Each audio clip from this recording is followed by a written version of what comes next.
हरे कृष्ण। आज का सवाल है कि यदि हमारे पास अपने धन से भोग की वस्तुएं खरीदने और नैतिकता पूर्वक उनको भोग करने की सुविधा है, तो फिर इसमें क्या समस्या है? क्या सादा जीवन उच्च विचार का सिद्धांत भोग के विरुद्ध है?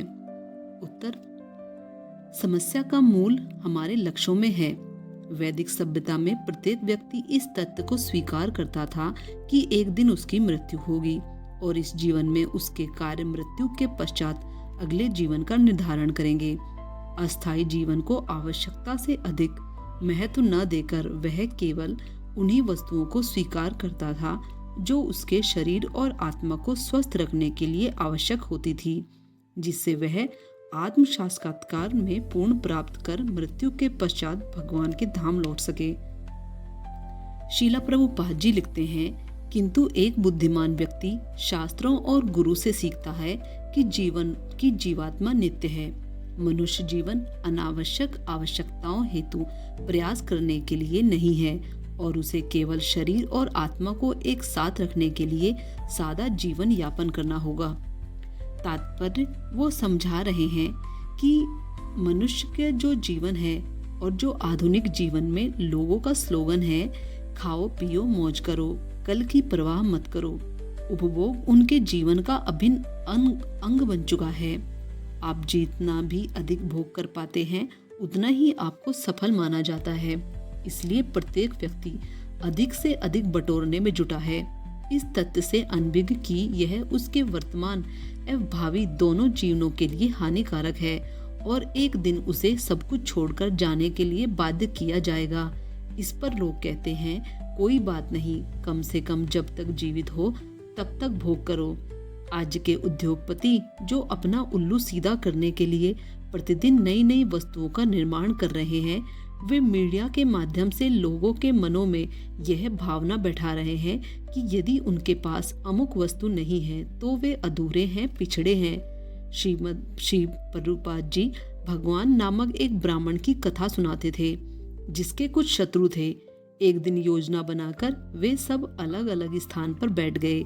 जब वह ब्राह्मण पहले व्यक्ति के पास से गुजरा, उसने कहा, अरे तुम तो भूत बन गए हो। ब्राह्मण ने सोचा कि मैं तो जीवित हूँ, भूत कैसे बन सकता हूँ। वह आगे बढ़ा। तब दूसरे व्यक्ति ने कहा, अरे भगवान ब्राह्मण, तुम भूत बन गए हो। ब्राह्मण के मन में शंका का बीज फूट पड़ा। इस प्रकार जब तक वह अंतिम व्यक्ति तक पहुंचा तब वह मानने लगा कि शायद मैं भूत बन गया हूँ, अन्यथा इतने सारे लोग ऐसा क्यों कहते। इसी प्रकार मीडिया की बारंबार बमबारी से हम मानने लगे हैं कि हम इन वस्तुओं के बिना जीवित नहीं रह सकते और इस असंतोष को प्रगति का चिन्ह मानने लगे हैं। लोग गांव से कस्बों में जाना चाहते हैं, कस्बे से छोटे शहर में, वहां से दिल्ली, मुंबई, मुंबई से न्यूयॉर्क और वहां से चांद पर। परंतु जब तक संतोष नहीं होगा मन अशांत रहेगा और अशांत मन में सुख का प्रश्न नहीं उठता। चाणक्य पंडित जी एक बार पूछते हैं कि कौन सुखी है, तो उत्तर मिलता है कि जिस व्यक्ति को काम करने के लिए घर से दूर नहीं जाना पड़ता और जिस पर कर्ज नहीं है वह सुखी है। कितना सरल है, किंतु आज लगभग सभी को काम करने के लिए घर से दूर जाना पड़ता है और सभी कर्जदार हैं। तो फिर सुखी कैसे रह सकते हैं? अमेरिका में प्रचार किया जाता है, हमसे पैसा उधार लो, कार खरीदो, घर खरीदो और जब आपको वेतन मिले तो हमें लौटा दो। ये आवश्यकताएं इसलिए अनावश्यक हैं क्योंकि ये हमारे मन को मनुष्य जीवन के उद्देश्य से भटकाती हैं। आज लोग नए नए मोबाइल, कार, लैपटॉप, कपड़े, जूते इत्यादि में अपना धन खर्च कर रहे हैं। इस अंतहीन आवश्यकताओं को पूरा करने के लिए वे 14 से 16 घंटे तक काम करते हैं। हम इन वस्तुओं का विरोध नहीं करते, विरोध है तो बिना सोचे समझे इनका उपभोग करना।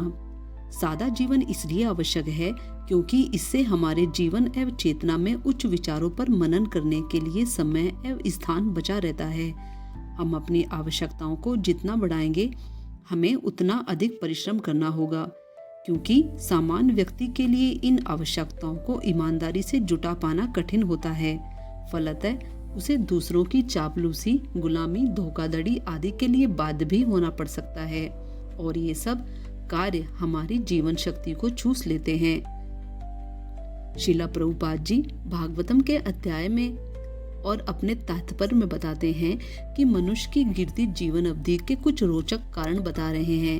अत्याहार यानी कि अत्यधिक इंद्रिय भोग और दूसरों की दया पर आवश्यकता से अधिक निर्भरता। शिला प्रभुपाद जी दक्षिण भारत में एक पुण्यवान ब्राह्मण की कथा सुनाते थे। उसकी महिमाओं को सुनकर एक दिन राजा कृष्णचंद्र उस ब्राह्मण की सहायता करने के लिए आए। किंतु मुझे आपकी सहायता नहीं चाहिए, ब्राह्मण ने स्पष्ट कहा।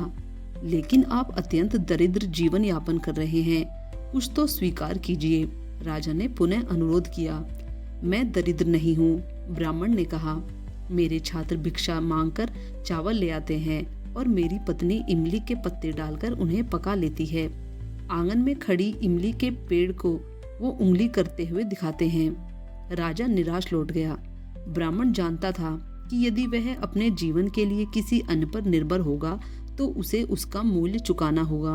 हम नहीं कहते कि ये सब वस्तुएं पूरी तरह अनावश्यक हैं। हमारा कहना है कि इन्हें अपनी आवश्यकताओं की सूची में डालने से पहले हमें भली भांति विचार करना चाहिए कि क्या मुझे वास्तव में इसकी आवश्यकता है। जिस प्रकार यदि हम 4 रोटी की भूख है और हम 4 रोटी ही खाते हैं और वहीं दूसरे व्यक्ति को 6 रोटी खाते देख हम यह नहीं सोचते कि मुझे भी 6 ही खानी है। बिल्कुल नहीं। इसी प्रकार दूसरों को विभिन्न वस्तुओं का प्रयोग करते देख हमें स्वयं से पूछना चाहिए कि क्या वास्तव में मुझे उनकी भूख है, अथवा अपने दिखावटी सामाजिक स्तर को बनाए रखने या अनावश्यक भोग के लिए मैं जबरदस्ती उन्हें ठूस रहा हूँ। श्री ईशोपनिषद में अपने पहले मंत्र में इस सिद्धांत को स्पष्ट करता है कि इस जगत की प्रत्येक वस्तु पर भगवान का स्वामित्व एवं नियंत्रण है। इसलिए व्यक्ति को केवल अपनी आवश्यकताओं की वही वस्तुएं स्वीकार करनी चाहिए जो उसका नियत अंश है, और यह जानते हुए कि अन्य वस्तुएं दूसरे प्राणियों के लिए है, उसे उन्हें नहीं लेना चाहिए। यदि हमें इन वस्तुओं का प्रयोग करना भी पड़े, हमें स्मरण रखना होगा कि यदि हम थोड़े भी असावधान रहे तो उनके अंदर निहित भौतिक शक्ति हमारी चेतना को अधोगति तक धकेल सकती है। परंतु यदि हम उन सब का उपयोग भगवान श्री कृष्ण की सेवा में करना सीख जाएं, तो वही वस्तुएं हमारी आध्यात्मिक प्रगति का माध्यम बन सकती हैं। इस प्रकार मनुष्य जीवन बेवजह की आवश्यकताओं की पूर्ति के लिए नहीं है। समय का सदुपयोग करें और जो समय हम फालतू की बातें करने में व्यतीत कर देते हैं, उनको ना करके भगवान के जप में अपना ध्यान लगाएं। इसी से हमारे जीवन की पूर्णता है। हरे कृष्ण।